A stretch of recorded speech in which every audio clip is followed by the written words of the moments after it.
Pessoal, como vocês estão? Espero que todos e todas estejam bem. Aqui é a professora Débora, do Departamento de Produtos Farmacêuticos.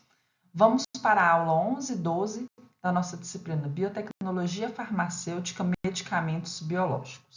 Advertência legal relacionada aos direitos autorais da aula.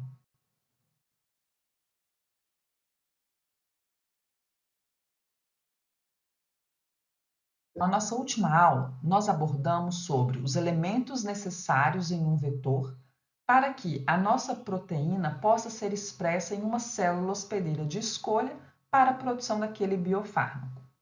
Nós também estudamos sobre os bancos de células e vimos que os bancos de células são divididos em banco de células mestre e banco de células de trabalho. Bom, mas para que a gente possa elaborar um banco de células, a gente precisa de uma célula que foi proveniente do banco de células de pesquisa. Nós vimos isso na aula passada. E para que a gente elaborasse esse banco de células de pesquisa, nós precisamos obter essa célula de algum local. Nós vimos que existem hoje várias empresas no mundo que disponibilizam células. Então, nós podemos utilizar, por exemplo, a TCC, que fica presente lá nos Estados Unidos, que fornece, que vende vários tipos celulares diferentes. Mas essas células que são compradas, por exemplo, lá na TCC, elas vieram de algum local, elas são provenientes de algum local. Então, na nossa aula de hoje, a gente vai falar um pouquinho sobre características de linhagens celulares que são utilizadas para a produção de biofármacos. As células que nós utilizamos para a produção de biofármacos, elas vieram de algum local, elas têm uma determinada origem. Bom, e como que a gente pode obter essas células? Nós já vimos na nossa disciplina que são utilizados bioreatores para o cultivo dessas células. E essas células, quando presentes lá nos bioreatores, elas ficam presentes em suspensão. E se essas células, elas originalmente fossem aderentes? Isso pode acontecer? Eu posso partir de uma célula aderente até conseguir uma célula em suspensão para que ela possa ser cultivada no bioreator? Nós vamos abordar sobre isso na nossa aula de hoje. E a gente vai falar um pouquinho sobre como essas linhagens celulares que nós utilizamos para introduzir o gene que codifica o nosso biofármaco e assim gerar o banco de células de pesquisa e posteriormente o banco de células mestre. Nós vamos abordar sobre características dessas linhagens celulares que nós utilizamos, que ainda não são modificadas geneticamente, e aí a gente pega essa linhagem celular, introduz o nosso gene e vai desenvolvendo o nosso processo, que a gente viu que primeiro desenvolvemos o banco de células de pesquisa e depois partimos para o desenvolvimento do banco de células mestre e banco de células de trabalho. Depois dessa parte inicial, nós também vamos começar a falar um pouquinho sobre os sistemas de cultivos de células de mamífero. E aí, na nossa próxima aula, nós vamos abordar sobre bioreatores, vamos ver características de bioreatores e também vamos falar sobre modos de operação, como que nós podemos cultivar as células utilizando um bioreator. Então, a gente vai começar agora falando sobre características dessas linhagens celulares que nós utilizamos para introduzir o gene que codifica o nosso biofármaco e posteriormente criar o banco de células de pesquisa e depois o banco de células mestre de trabalho. Então aqui nós temos o nosso banco de células, que vai ser utilizado uma alíquota do banco de células de trabalho para o processo upstream. Aí lá no processo upstream a célula vai crescer, vai produzir o nosso biofármaco e depois a gente vai para a etapa downstream em que a gente purifica o nosso biofármaco. Ok, bom, então aqui essa linhagem celular, que é a linhagem celular que a gente obteve a partir de um processo que nós introduzimos o gene na nossa célula, para que a gente consiga realizar esse processo, a gente precisava inicialmente de uma célula. Essa célula inicial, ela não era modificada geneticamente com o gene que produz a nossa proteína, o nosso biofármaco. E da onde que a gente pode obter essa célula? Como que a gente pode fazer para obter uma célula que ainda não é modificada geneticamente com o gene da nossa proteína? Bom, então agora a gente vai começar a abordar sobre algumas características de linhagens celulares que são empregadas para a produção dos biofármacos. Nós vimos que, atualmente, a grande maioria dos biofármacos são produzidos em células de mamífero. E essas células de mamífero são provenientes de organismos multicelulares. As células dos organismos multicelulares podem ser células que ficam dispostas de forma em que elas são aderidas umas às outras, como nos tecidos, nos órgãos, ou a gente também pode ter células em suspensão, como por exemplo células sanguíneas. Bom, se a gente tem células que ficam aderidas umas às outras, como que a gente faz para obter uma linhagem celular a partir dessas células que são aderidas? Como que a gente faz então para conseguir obter uma linhagem de mamífero que a gente pode utilizar para produzir o nosso biofármaco? E aí a gente vai partir lá do iniciozinho. A gente vai partir da cultura primária. Então, em que consistem essas culturas primárias? A cultura primária é o seguinte: a gente tem, então, por exemplo, um fragmento de tecido ou fragmento do órgão que a gente vai obter a partir de um determinado organismo. Então, por um processo aqui de dissecção, a gente vai obter esse fragmento de um tecido de um órgão. Nós precisamos conseguir separar essas células. Para a gente fazer essa separação ou essa desagregação, nós precisamos utilizar alguma estratégia. Por exemplo, podemos utilizar enzimas.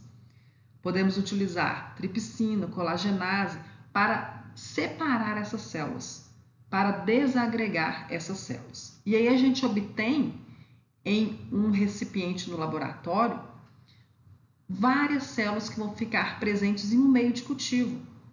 E a gente denomina de cultura primária.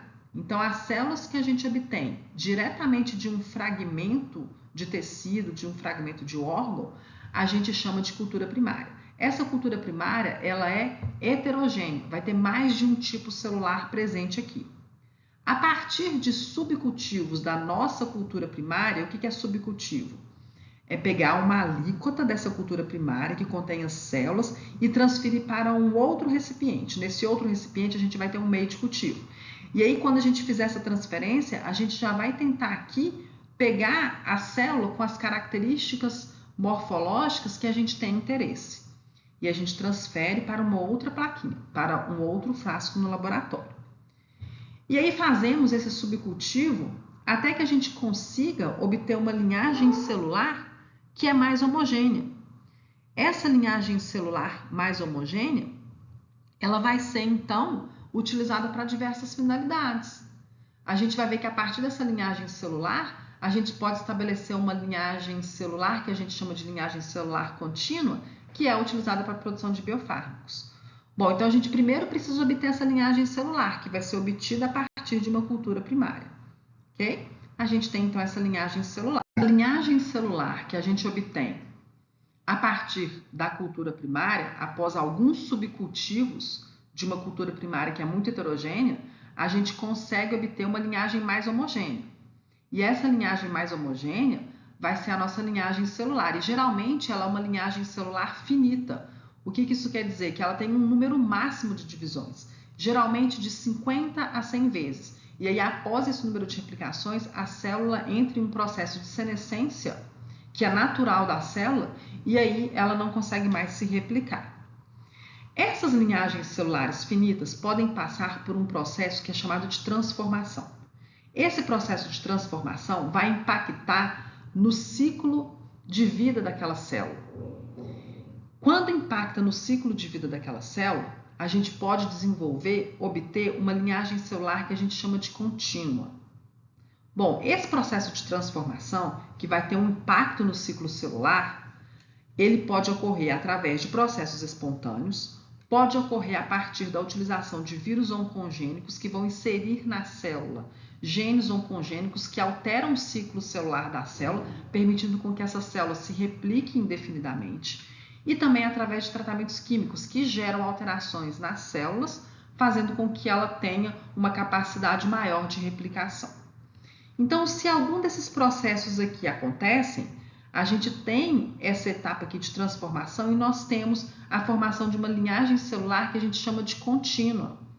Essa linhagem celular contínua, é uma linhagem celular que a gente também pode chamar de linhagem celular imortalizada.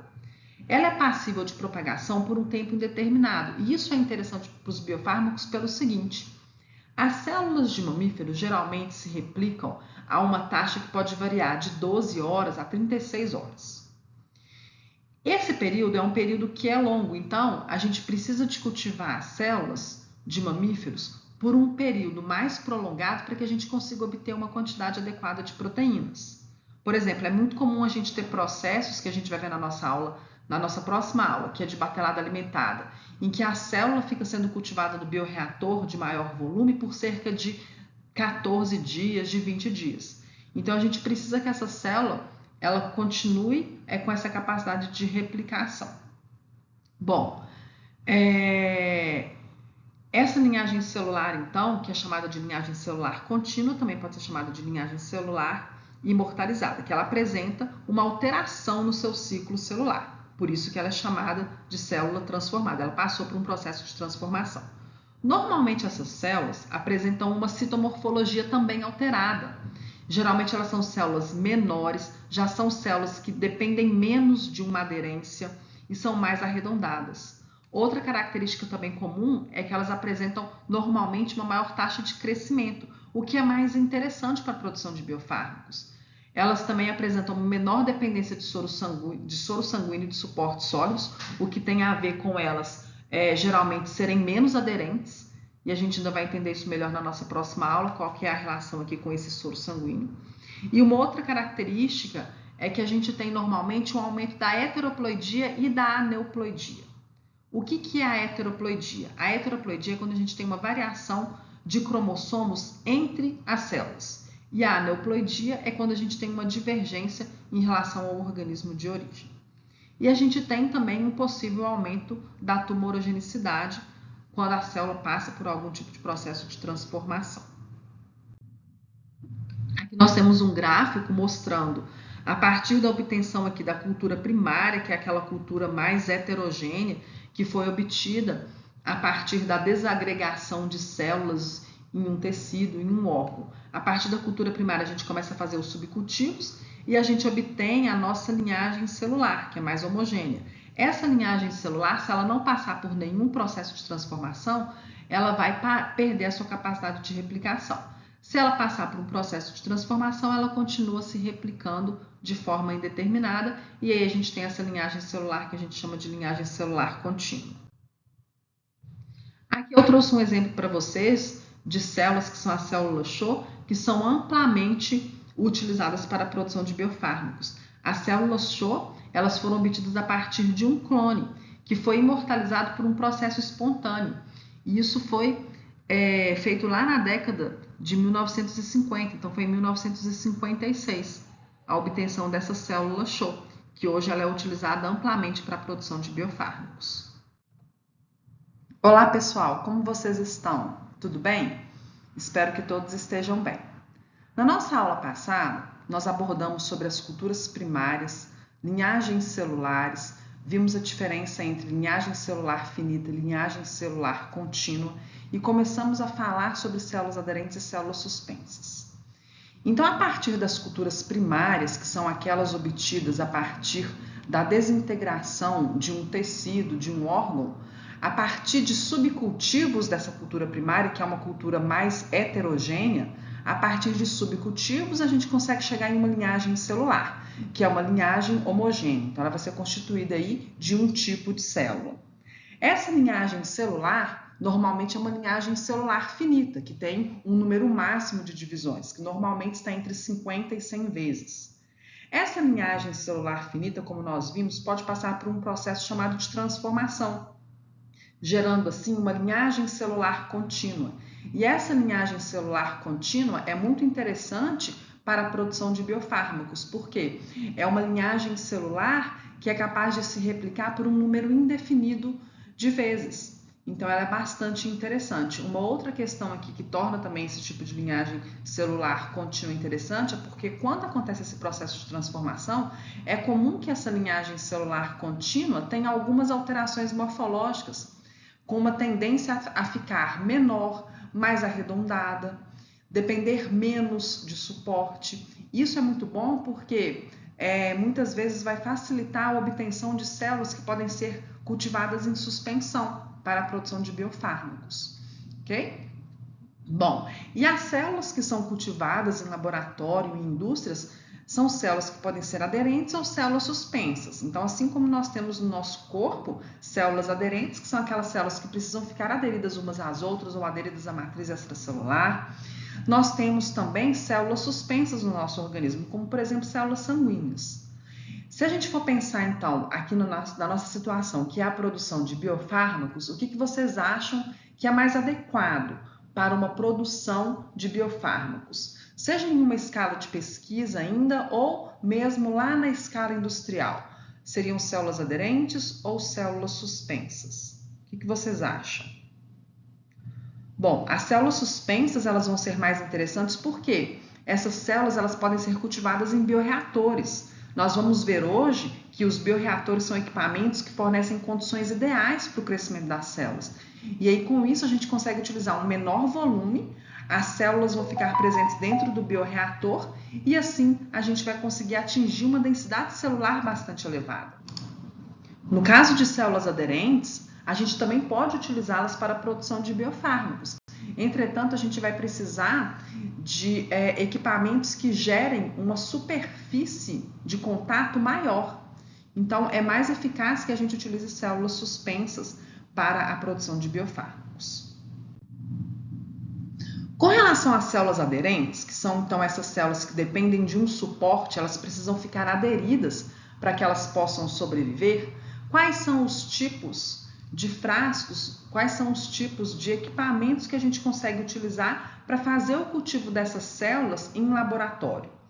Nós utilizamos frascos do tipo T, que estão representados aqui. Podemos também utilizar garrafas rotatórias. Essas garrafas são colocadas em equipamentos e elas ficam girando. À medida que elas estão girando, aqui dentro a gente coloca um meio de cultivo. À medida que elas vão girando, esse meio de cultivo vai entrando em contato com a célula que vai ficar aderida aqui na superfície dessa garrafa. Então, na superfície da garrafa vai ficar a célula aderida e essa garrafa fica girando de forma que o meio de cultivo que vai estar aqui, ele vai entrar em contato com toda a superfície. Em algum momento que essa garrafa está girando, esse meio ele entra em contato com as células que estão crescidas aqui na superfície. As células aderentes têm um formato similar a esse formato aqui de fibroblasto. Aqui eu trouxe para vocês exemplos de células, que são a célula BHK, que são células de rim, de hamster neonato. E vocês podem ver que elas têm esse formato tipo de fibroblasto. Então, são células aderentes. Elas precisam de um suporte para que elas consigam sobreviver. E nós temos também as células suspensas. Nesse caso, a gente não precisa de um suporte para que elas consigam sobreviver e se replicar. Podemos, então, utilizar frascos, como frascos Erlenmeyer. E essas células, elas têm um formato mais arredondado, como células sanguíneas. Elas apresentam esses formatos menores e mais arredondados. Como a gente viu, as células que sofreram um processo de transformação e passaram a ser contínuas, muitas vezes elas podem perder a característica de crescer precisando de adesão. E aí, se acontecer isso, ela vai se tornar capaz de crescer em suspensão. Então, as linhagens celulares finitas, quando elas sofrem um processo de transformação, seja um processo através da indução, através de um agente químico, seja pela introdução de genes ou congênicos, seja um processo espontâneo. Se a linhagem celular finita, ela passa por um processo de transformação que vai gerar uma alteração no seu ciclo celular, permitindo com que essa célula se replique por um período indeterminado, é possível que nesse processo de transformação ela também adquira características que vão favorecer o crescimento dessa célula em suspensão. Então, pode ser que isso aconteça e é observado que isso pode acontecer. Então, nós temos células que quando passam por um processo de transformação, além de ter essa característica de poder se replicar por um período indeterminado, elas também adquirem características morfológicas que são mais propícias ao crescimento em suspensão. Agora, se a gente tem uma célula que sofreu processo de transformação, ela virou uma célula, uma linhagem celular contínua, mas ela não é capaz de crescer em suspensão, ela ainda cresce aderida, isso também acontece. A gente pode tentar uma estratégia de adaptar essa linhagem celular contínua, que é aderente, para ver se ela se torna capaz de crescer em suspensão. E aí, qual que é o objetivo disso? O objetivo é que a gente tenha uma célula que é contínua e que é capaz de crescer em suspensão, porque dessa forma a gente consegue cultivá-las nos bioreatores. Porque nos bioreatores a gente vai ter o meio de cultivo que a gente insere dentro do bioreator e a gente tem um volume ali bastante grande no qual a célula pode crescer. Então, o objetivo da gente tentar adaptar uma célula contínua, aderente para a suspensão é para que a gente possa cultivá-la em bioreator. E aí a gente vai ter um processo mais eficaz. Então, se nós temos uma linhagem celular que é contínua, que já sofreu um processo de transformação, mas que continua aderente, o que a gente pode tentar fazer para transformar essa célula em uma célula capaz de crescer em suspensão? Uma das coisas que a gente pode tentar é utilizar um meio de cultivo sem soro. Por que meio de cultivo sem soro? Vou explicar daqui a pouquinho. E com uma substância que proteja as células, como por exemplo o surfactante não iônico, como o Pluronic F68. Então é uma estratégia que a gente tem para tentar adaptar a célula. Pode ser que isso vai funcionar, pode ser que não vai funcionar. Então vários testes já foram feitos com células, para algumas esse processo funciona, para outras esse processo não funciona. Ok? Por exemplo, células Vero, que é uma célula bastante utilizada para a produção de vacinas virais, é um tipo de célula que sofreu um processo de transformação, é uma linhagem celular contínua. Várias pesquisas já foram feitas para tentar adaptar essa célula, que é uma célula, uma linhagem celular contínua aderente. Várias pesquisas já foram feitas para tentar adaptar essa célula para um crescimento em suspensão e não obter esse sucesso. Várias pesquisas ainda estão sendo realizadas para tentar obter a célula Vero com crescimento em suspensão. Mas é um processo que não estamos tendo resultados positivos nessa obtenção dessa linhagem celular contínua, no caso da Vero, que é uma célula aderente, permaneceu como aderente, para um crescimento em suspensão. Com relação ao soro, que eu comentei com vocês, o soro animal, como soro bovino fetal, é um elemento que é muito utilizado para o cultivo de células animais. Por quê? O cultivo de células animais é um processo que é muito mais complexo do que o cultivo de micro-organismos, como, por exemplo, leveduras, bactérias. As células animais são células que exigem uma maior quantidade de nutrientes para que elas possam sobreviver e se replicarem. Então, nós precisamos fornecer mais nutrientes. Os meios que a gente utiliza para permitir o crescimento de células animais são meios que são muito mais caros, porque eles têm muito mais substâncias. Por exemplo, a gente precisa de fornecer muitos fatores de crescimento, hormônios.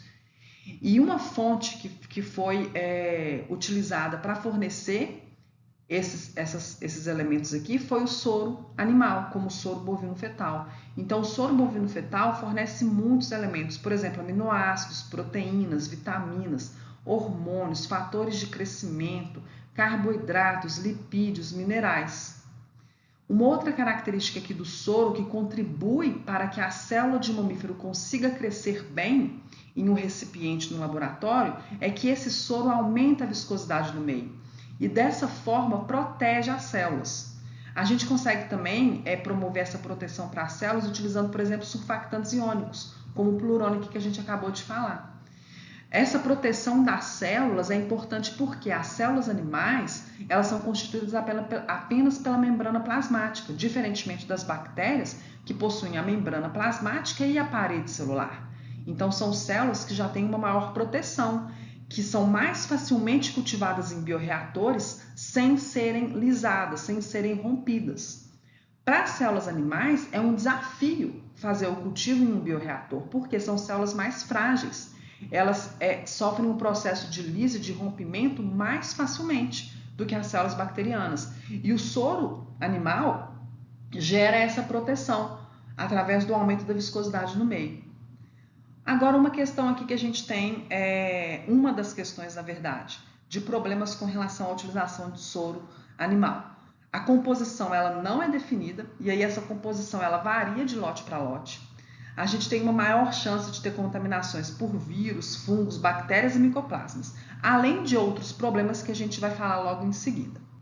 Uma outra questão que eu quero destacar aqui para vocês do soro animal, que está relacionado com aquela questão das células, da gente fazer a adaptação das células, de uma célula que é aderente para uma célula que cresce em suspensão. Eu falei com vocês que uma das estratégias que a gente pode utilizar para tentar adaptar uma célula que cresce como aderente em uma célula que cresce em suspensão é retirar aos poucos o soro bovino fetal. Por quê? Porque o soro animal, como o soro bovino fetal, é uma fonte de todos esses elementos aqui que eu falei com vocês. E entre esses elementos a gente tem uma proteína que é a fibronectina. Essa proteína fibronectina, qual que é a função dessa proteína? Promover a adesão da célula. A adesão da célula com a matriz extracelular. Então, ela se liga na célula. Ela é uma proteína que é encontrada, por exemplo, na matriz extracelular. E ela é capaz de se ligar na célula. Então, quando a gente tem a fibronectina em uma cultura de célula, essa fibronectina vai facilitar a interação das células. Então, por exemplo, da célula com a superfície que a gente tem do recipiente. Quando a gente tem essa fibronectina, a gente tem uma maior possibilidade da célula se aderir. Então, se a gente retira o soro animal, a gente retira também a fibronectina. Retirando a fibronectina, a gente vai favorecer o crescimento da célula em suspensão. Então, a gente retira o soro bovino animal, aos poucos, vamos retirando, e aí as células que estão ali, pode ser que ela vai começar a se adaptar. Ela vai começar a sofrer alterações morfológicas e ela vai começar a se adaptar para que ela seja capaz de crescer em suspensão. Aqui nós temos um exemplo de uma membrana plasmática. A interação da célula com a fibronectina acontece através de uma proteína que é presente na superfície da célula, que são as integrinas. Então, as integrinas interagem aqui com a fibronectina, que é essa proteína que eu falei com vocês, que é presente na matriz extracelular e também é presente no soro bovino animal. Os frascos utilizados para cultivos de células aderentes, eles apresentam a superfície tratada de forma que eles vão favorecer a interação de proteínas da matriz, como a fibronectina, na superfície desse frasco. Dessa forma, a fibronectina interage, por exemplo, por diferença de cargas, com elementos que são presentes na superfície do frasco. E aí, se a gente tem lá a presença da fibronectina, por exemplo, nós temos uma maior facilidade da célula se aderir através desses receptores que são proteínas de membranas chamados de integrinas. Dessa forma, se a gente faz o cultivo de uma célula, de uma linhagem celular contínua, que é aderente, fazendo com que o soro que é fornecido seja diminuído gradualmente, a gente favorece aquelas células que têm uma maior capacidade de crescer em suspensão. E pode ser que a gente consiga adaptá-las para um crescimento em suspensão. Okay? Com as células CHO, que são as células de ovário de hamster chinês, essa linhagem ela é aderente, é uma linhagem celular contínua aderente que a gente consegue adaptar para um crescimento em suspensão, fazendo-se esse processo de adaptação, colocando uma substância como o surfactante iônico que vai proteger a célula e retirando gradualmente o soro bovino fetal, que é fornecido no meio. Outras questões aqui que a gente tem com relação à utilização do soro bovino fetal são as seguintes. A gente tem uma possibilidade, um risco de contaminação pelo agente causador da encefalopatia espongiforme bovina. Dessa forma, a gente tem uma recomendação das agências regulatórias de não utilizar nenhum produto com origem animal. Nas regulamentações, nós temos essa recomendação. Então, as indústrias farmacêuticas, elas não estão mais utilizando produtos de origem animal, ok?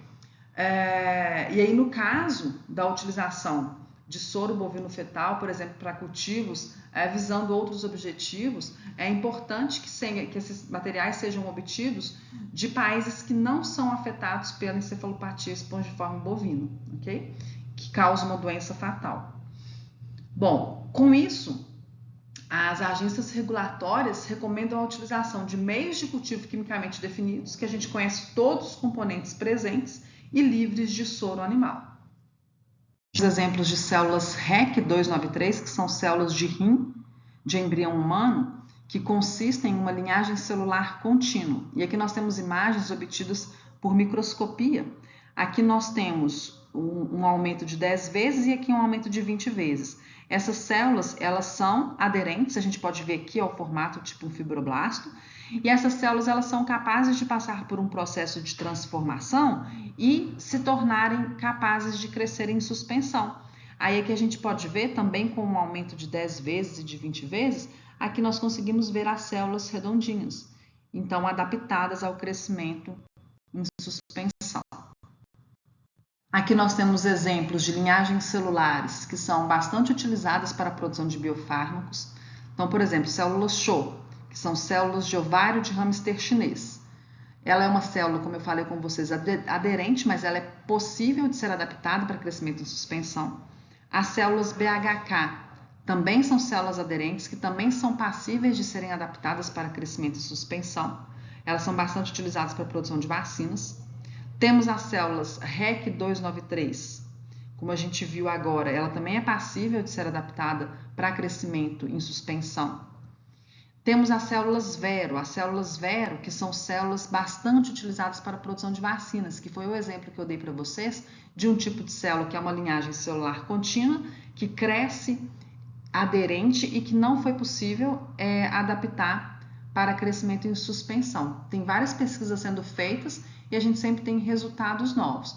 Então, várias pesquisas estão sendo feitas, pode ser que a gente vai conseguir adaptar essas células para crescimento em suspensão, mas até o momento que eu tinha pesquisado sobre isso, a gente tinha pesquisas sendo realizadas, mas a gente ainda não tinha células Vero de crescimento em suspensão já empregadas em ampla escala.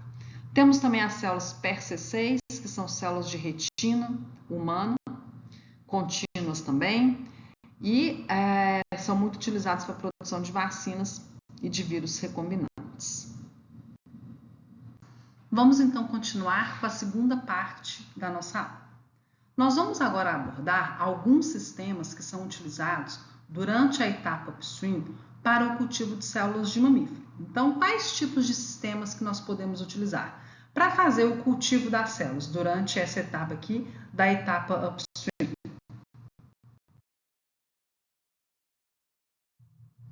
Nós podemos utilizar frascos Erlenmeyer, nós podemos utilizar frascos do tipo spinner. Esses frascos do tipo spinner têm um dispositivo aqui dentro que gira e promove uma rotação no meio.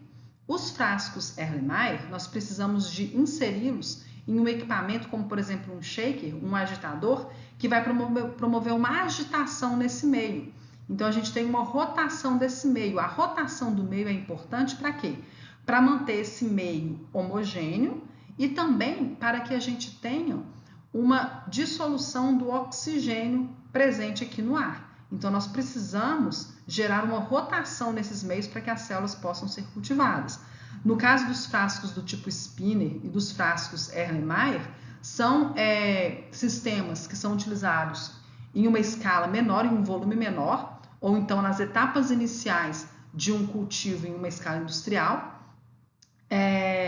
e que a gente precisa de fornecer essa rotação e esse meio aqui precisa ser agitado. E esses dispositivos, os frascos do tipo spinner ou frasco Erlenmeyer, são utilizados para o cultivo de células em suspensão, que são capazes de crescer em suspensão aqui nesses meios.